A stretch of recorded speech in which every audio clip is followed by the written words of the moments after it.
Hello students, today we are going to study the various limitations that we are seeing in the civil disobedience movement in the second chapter, that is nationalism in India.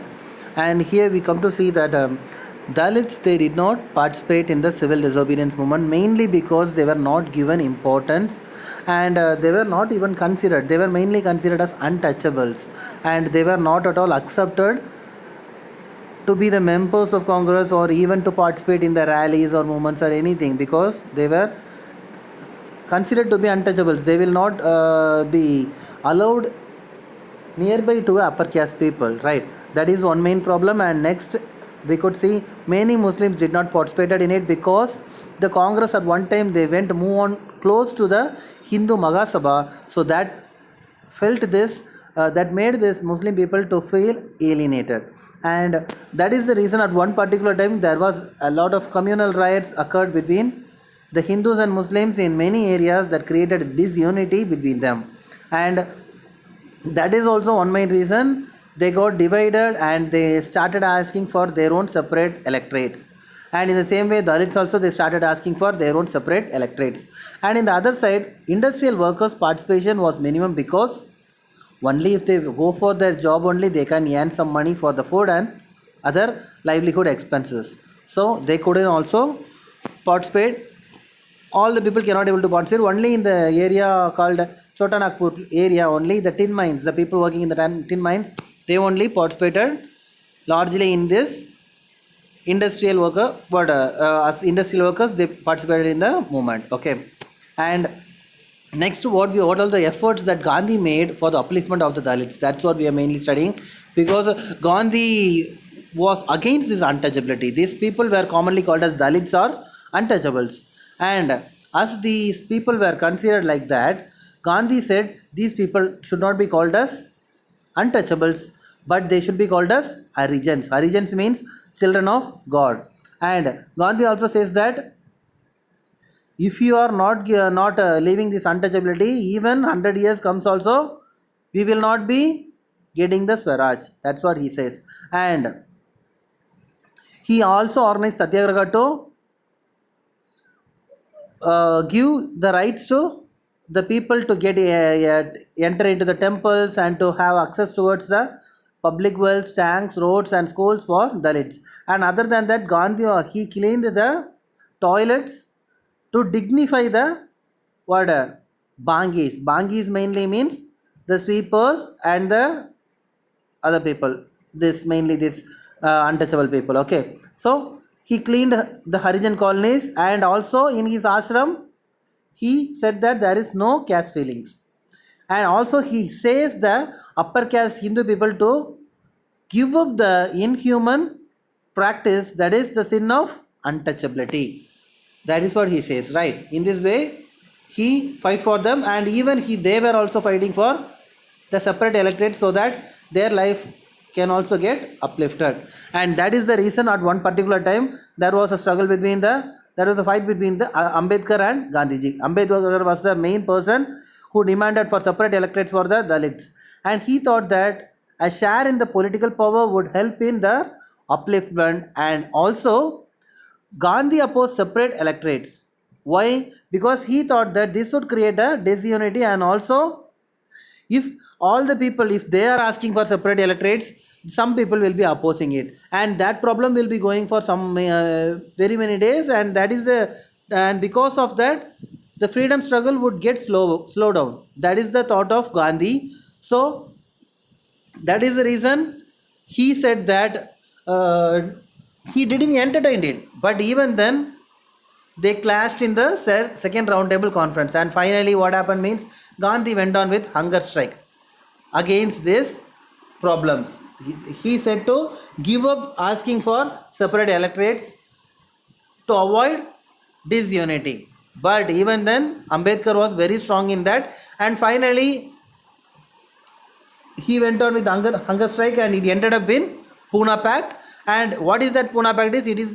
It was signed between Gandhiji and Ambedkar in September 1932, and which gave Gandhi brought an end to his fast, and he accepted the demand for the reservation of seats for Dalits in the legislatures. And also they were given the voting right in the electorates. Okay, and Ambedkar agreed to give up the demand for separate electorate. Separate electorate was not given, but they were given the right to vote and elected. Okay, and then now we are moving on to the next unit, that is cultural factors and identities which created a sense of collective belonging among the people of India. So, how collective belonging? In nationalism in Europe, we have studied. The nationalism was spread through romanticism, mainly through various folklore, songs, uh, dances, and various things, right? In the same way, here also, it was spreaded mainly through the old folklores, histories, and songs and various things.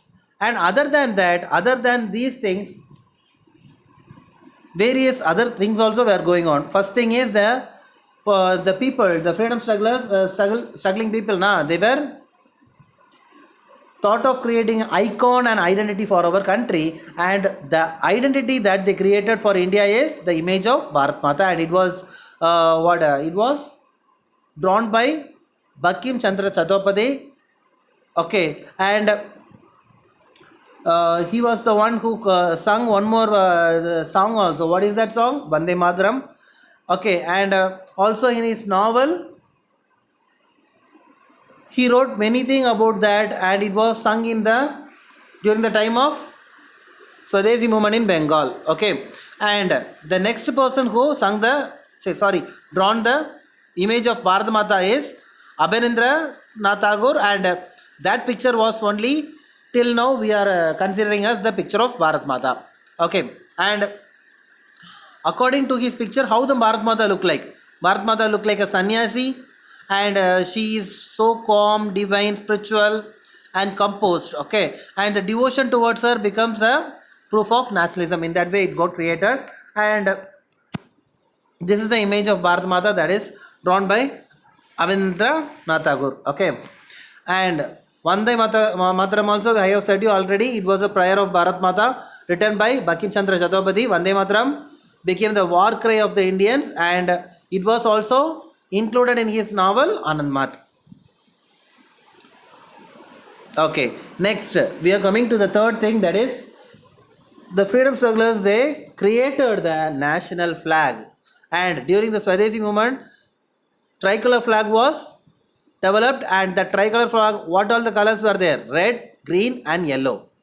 And it was the first flag created, and it also has 8 lotus. That 8 lotus represents 8 provinces of British India. Totally, British were having 8. British divide India into 8 provinces, and that 8 provinces also included. And it also has a crescent moon that represents the Hindus and Muslims. Okay, for the unity. And then by 1921, Gandhi also designed a Swaraj flag, and it also had tricolor, and it is red, green, and white, and it is having a spinning wheel in the middle, right? So spinning wheel means in Tamil we used to say it as kaitari, right? And which represent the Gandhi's idea that self-help, we can help for ourselves, right? That's what. And that's the symbol later became the symbol of nation, and it created the feeling of oneness, and the people carried flag in protest, march, and rallies to they considered that flag to be their self-defense. Okay, these are the 2 types of flags that was created in the olden days. This was created at first, and this was created in the first, and this was created later by Gandhi. Okay, now we are studying the rediscovery of India's past. So what I am saying is, this is the common conclusion that we are having. The British considered India as backward people and primitive people, and they said that Indians were not at all capable of ruling themselves. But during the end of the 19th century, most of the educated Indians, they started creating the feeling of pride in Indian people, and they started finding out what all the efforts, what all the achievements done by Indians in the olden days, and they rediscovered the achievements made by the Indians in the, and which can be identified through their olden art, architecture, science, mathematics, religion, culture, law, philosophy, crafts, and trade. Through all, in all the ways, in all the departments, Indians were the excellent people. They excelled a lot. In the olden days, Indian people only were the great examples for all the whole world. They were the talented people. They were the skillful people. Right? They were the brave people. Our kings are the brave people. And we were the people who founded many things. Right? So in that way, order. All these things are said to various type of people, and they said, and these people thought of creating an idea in the people of India that we are having a glorious past, and we are having our own dignity. We should not leave it into the hands of the British, and that is the thought of them. And knowledge about the great achievements of Indians also created a national pride, self confidence, and patriotism among the Indians. Okay, and this was written by various people in their books, and mainly in South India also. It's a folklore of South India. All the characteristics and all the achievements of the South Indian people was mentioned, and it was written by Narendra Sastri, Nadesha Sastri. Okay, and next, revival of folklore. So, what means mainly how the folklore was revived? Because during the time of British, the folklore, the people who are undergoing folklore now, they were not at all given importance. The people who are undergoing like what in Tamil Nadu we are having Karagatam and various things like Terukuthu and various things, right? So that things were in the olden days. It was motivated and it was grown up by the kings by giving huge funds, huge gold coins and everything to those people to grow that art. But later during the British rule, it was not at all entertained, and they were not given any funds to develop the art, so that finally they leave that folklore and they went for some other jobs and all. But later what they thought, only these folklores are the identity of our nation. So again the nationalists, they toured to various villages to collect the folklores sung by the legends and bards. Okay, and Rabindranath Tagore also in one side collected a number of folk songs and tales in the Bengal region, and in the Madras area, Nadesha Sastri, I said you before now, who published that book. That is a 4-volume collection of Tamil folk tales and the folklore of Tamil Nadu. It is with the name called Folklore of Tamil Southern India, and the folk songs and legends that gave the true picture to Indian culture, and they showed that all their thoughts and characteristics of Indians, and hence through this only they created national pride among the people. Okay, so this is how we find that how the struggles are going on in India, and though there was many problem, what to say is when they created the image of Bharat Mata and the flag and everything, that all symbolizes one particular community, that is Hinduism, and that is the one main reason. Other than the Hindu community people, many people they withdrawn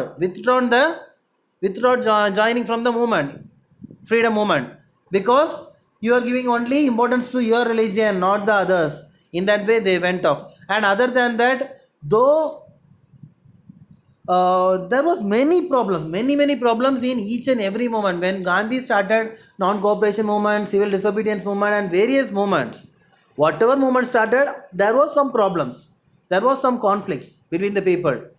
So though the problem and conflicts were going on, the people were united with one single thought, that we should fight against the colonial government. That was their thought, and also that is the reason, though the people are different, they were divided in the region, language, culture, community, caste, and everything. They all got united in the name of the nation, India. Okay, and also there is a very important role played by the Congress also. They were the people they started, and other than that, there was also many clashes between in the Congress time. What to say is, at first when they supported the landlords, there was a problem between the landlords and the peasants in Congress. If when they supported landlords, peasants didn't support the Congress, and when they supported industrialists, the workers working in the industry, they did not support it. So somehow the clashes went on. When they supported the Hindu Mahasabha, Muslims went off. So in that way many problems came, but anyway they found various solutions for that, to unite the people to struggle against British. And finally, though we got differed, we finally struggled with unity, and finally we got the freedom. That's what we are studying. And also one more thing we are studying is Quit India movement. And in this Quit India movement, Gandhi, in his speech, what did he said? Do or die. Though many movements he started, and he called off the movement within a month or two, 2 or 3 months. Within the 2 or 3 months or 6 months, he withdrew the movement. He called off the movement because all the movements were turned into violent one by the British people. But this Quit India movement, what Gandhi says, do or die, either to get freedom or to die for the country. So that is the reason everyone were strong in that movement, and that is the reason the British people cannot able to stop that movement, and it took more than 1 year for them to suppress the movement. And finally they thought that anyhow, now and then we cannot able to control the people, and finally they gave us independence. Okay, ma'am. So this is what we are learning in this lesson. Anyhow, this lesson gets over. I just want you guys to prepare the questions, 3 more questions, 1 more question, 15 questions, 3 marks, and 5 more questions, and you can take 1 week time to complete it and write in your classwork note and submit within a week. Okay, thank you students, have a great day.